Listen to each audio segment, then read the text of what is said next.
पवित्र बनो जैसा तुम्हारा स्वर्गीय पिता पवित्र है।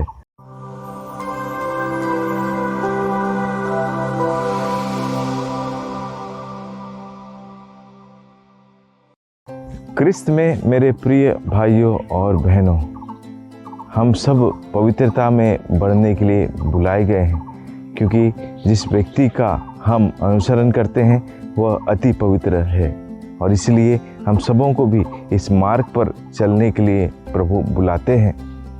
मेरे प्रिय भाई और बहनों, हम सब संसार में रहते समय हमारी इंद्रियों से संसार द्वारा हमारा संपर्क होता है, संसार की चीज़ों द्वारा, संसार के व्यक्तियों द्वारा, संसार की भाषाओं द्वारा।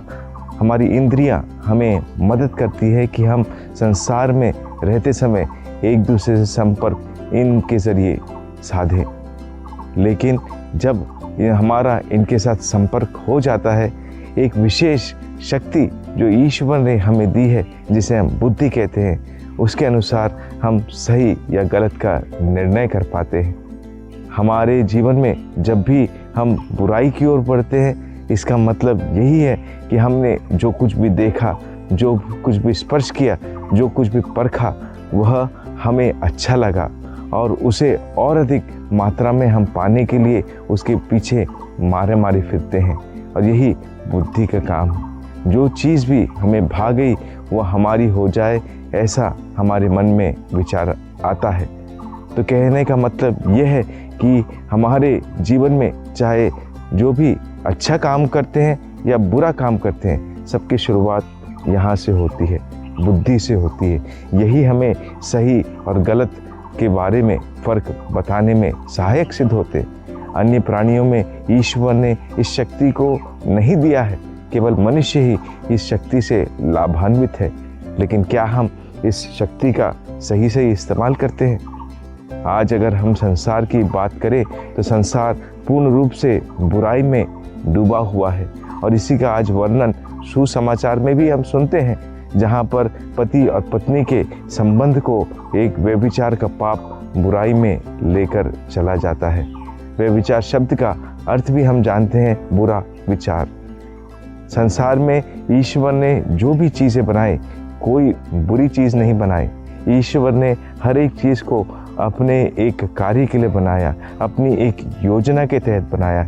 लेकिन मनुष्य ने उस चीज़ का गलत इस्तेमाल करके अपनी सुख शांति की खोज के लिए उसे बुरा बना दिया। और आज जैसे हम शारीरिक वासनाओं या शारीरिक पापों के बारे में बात करते हैं, वो इतना बढ़ चुका है कि आज एक प्रकार का वो बिजनेस हो चुका है।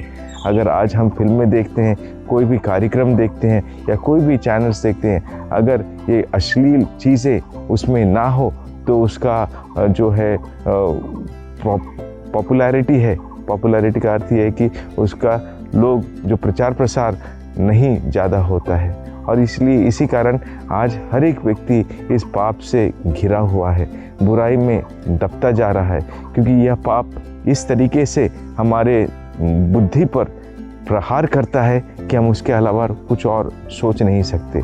चाहे फिर वो बच्चे हो, चाहे जवान हो, चाहे बूढ़े, चाहे स्त्री पुरुष, कोई भी क्यों ना हो, इस प्रकार ये प्रहार या पाप हमारे ऊपर करता है कि इसके चंगुल से छूटकर बाहर जाना बहुत ही कठिन हो जाता है। इसलिए मेरे प्रिय भाई बहनों, बार बार प्रभु का वचन हमें प्रेरित करता है कि हम इस पाप से बचे रहें। ईश्वर ने हमारे शरीर का निर्माण सुंदर और अच्छे कार्य के लिए किया है, उसकी एक योजना के तहत किया गया है। इसलिए कलीसिया में दोबारा शादी नहीं होती।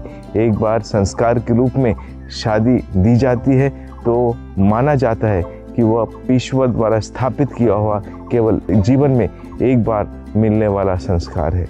मेरे प्रिय भाई बहनों, इसलिए पति पत्नी के संबंध को एक सांस्कारिक संबंध मानकर पवित्र माना गया है। और इसलिए पति पत्नी से कहा भी जाता है या उन्हें प्रेरित भी किया जाता है कि इस बंधन में मजबूत बने, एक दूसरे के साथ चाहे दुख हो चाहे सुख हो उसमें बंधे रहे, और ईश्वर की आशीष हम सबों को मिलेगी।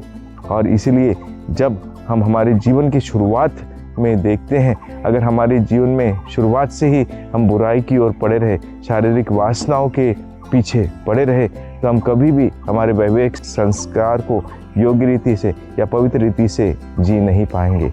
इसलिए आज प्रभु प्रेरित करते हैं हम सबों को कि इस व्यभिचार के पाप से हम दूर भागें, क्योंकि एक ऐसा पाप है जो हमारे पूरे जीवन में इस प्रकार की हलचल पैदा करता है जो हमें पूर्ण रूप से विनाश की ओर लेकर जाती है। हम याद करें कुरिन्थियों का नाम पहला पत्र अध्याय 6 पद संख्या 19 और 20 में वचन कहता है, क्या हम ये नहीं जानते कि आपका शरीर पवित्र आत्मा का मंदिर है। हाँ मेरे प्रिय भाई बहनों, हम इस वचन को ध्यानपूर्वक सुने, मनन करें और संसार के प्रलोभन में ना पड़कर हमारे विचारों को शुद्ध करें, क्योंकि जो हमारे विचारों से हमारे शब्द बनते हैं, हमारे शब्दों से हमारे कार्य बनते हैं, हमारे कार्यों से हमारा व्यक्तित्व बनता है और हमारे व्यक्तित्व से हमारा अंतिम जो निर्णायक समय है वो बनता है। लेकिन अंत में ये बात भी याद करें जो कुरिन्थियों के नाम दूसरा पत्र अध्याय 5 पद संख्या 10 में ईश्वर का वचन कहता है कि हम में से हर एक को ईश्वर के सिंहासन के आगे इस शरीर में रहते समय जो भी हमने अच्छा किया या बुरा किया उसका न्याय ईश्वर करेगा। तो इसलिए उस भय से नहीं बल्कि ईश्वर के प्रति प्रेम और लगाव से हम हमारा सांसारिक जीवन जिए, ताकि हम इस शरीर के द्वारा ईश्वर को महिमा दे सके। आइए इस कृपा के लिए हम प्रार्थना करें। आमीन।